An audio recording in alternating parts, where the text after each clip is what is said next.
kuna haja ya kumtazama golikipa kama Aishi Manula?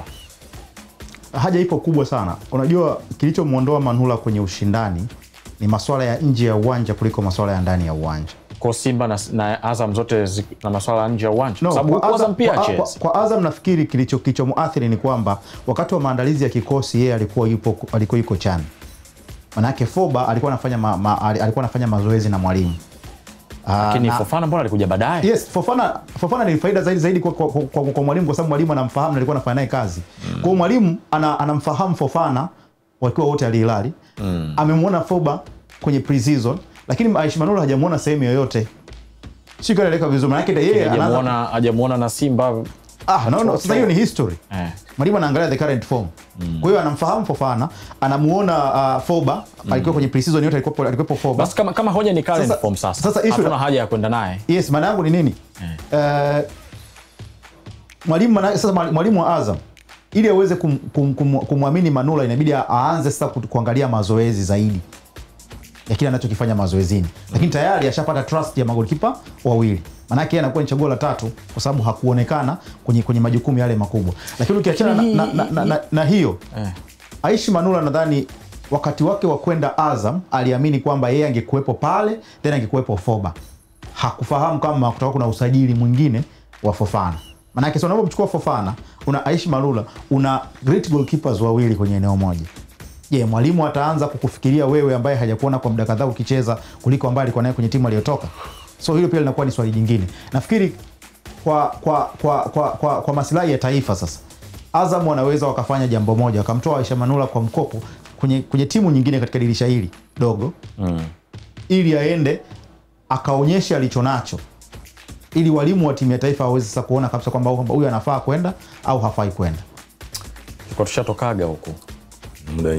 Yani kwa muda mrefu tukoge tushatoka huko. Kuna wakati tulikuwa na magolikipa hadi watatu. Kuna nyakati tulikuwa na magolikipa wawili. Tulianza kuwa na magolikipa watatu akina Kaseja kipindi kile. Tuna Kaseja, tuna Ivo Mapunda, afu tulikuwa tuna bwana mdogo mmoja hivi. Eti bwana mdogo. Tulikuwa na walikuwa watatu. Mmoja nimemsahau. Mwadini alikuwepo pia. Mwadini.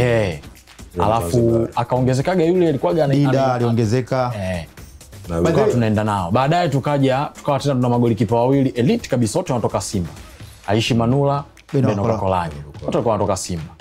Na alikuwa one of the very best wakishindania namba huku na wanashindania namba huku. Hivi sasa tunaonekana tunadema kwa sababu gani? Na lazima tukubaliane ukweli kabisa kwamba nafasi 12 za wachezaji wa kigeni zimeenda kutengeneza nafasi kwa magolikipa pia wa nje kuingia kirahisi. Mbona ma center back tunao ambao wanacheza kila siku na wanapata game time ya kutosha? Mimi ninachokiamini magolikipa wetu pia wanatakiwa kujitathmini kabla hatujaanza kuwatetea hivi. Mimi nitakupa sababu kwa nini magolikipa. Hebu unajua golikipa anayecheza kwenye mchezo ni mmoja tu. Ndio. Sio naelewa vizuri. Hata beki ni nisikize vizuri. Beki sio mmoja. Wa kushoto. Na anaweza kuwa beki wa kushoto watatu. Nisikilize vizuri. Huyo golikipa mmoja kukutana na migongano ni nadra. Sio naelewa vizuri. Kwa mantikio, rate ya golikipa kuumia ni nadra sana. Tofauti na mchezaji wa ndani. Umeongelea kuhusiana na maeneo ya mabeki, labda beki wa kushoto. Tumekuwa tunaimba wimbo wa Kapombe na Zimbwe kwa miaka mingapi? Ni kwa sababu wanacheza kila siku ndio tukaona hawa ndio bora kuliko wengine wote. Sio naelewa vizuri. Lakini eneo la goalkeeper linakuwa ni hatari kwa sababu gani? Ni eneo ambalo goalkeeper anaweza akacheza kuanzia msimu unaanza mpaka unaisha akacheza yule na hata kisaikolojia pamoja hata kiufundi wa coaching. Hakuna sehemu ambayo inakuwa ngumu kwa mwalimu kufikiria kubadilisha kama eneo la goalkeeping. So, unapomchukua goalkeeper wa Tanzania, ukamfananisha na magolikipa wa sehemu nyingine za dunia, maana yake tuna population ya milioni 60 na population ya zaidi ya bilioni kadhaa ambayo inabidi watu waenda wakawatafute washindane na wale watu milioni 60. Automatically watu milioni 60 hawatakuwa na right choice. Wale watu wengine wengi wa nje ndio watakuwa na nafasi kubwa, kwa sababu hapo wanashindana na wachezaji wa Mali, ambao wanacheza labda ligi ya ndani, hata ambao wanacheza kwenye ambao wanaweza kuja kucheza, kwa sababu Afrika yote ukienda kuangalia kwenye chini ya jangwa la Sahara, ukiondoa ligi ya South Africa, ligi nyingine inayolipa vizuri zaidi ni ligi ya Tanzania. Maana yake unachukua West Africa wanakuja, unachukua South Africa, maana yake unaongelea eneo la South Africa, ukiondoa ligi ya South Africa inalipa zaidi ligi ya Tanzania, maana yake na wenyewe wanakuja kwetu. Kwa hiyo sisi tunatoa pesa nyingi kwa wageni kuja kucheza kwetu pia.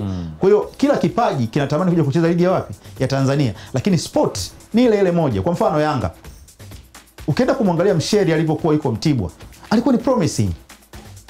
Lakini Diarra anacheza mechi zote mpaka mechi za FA.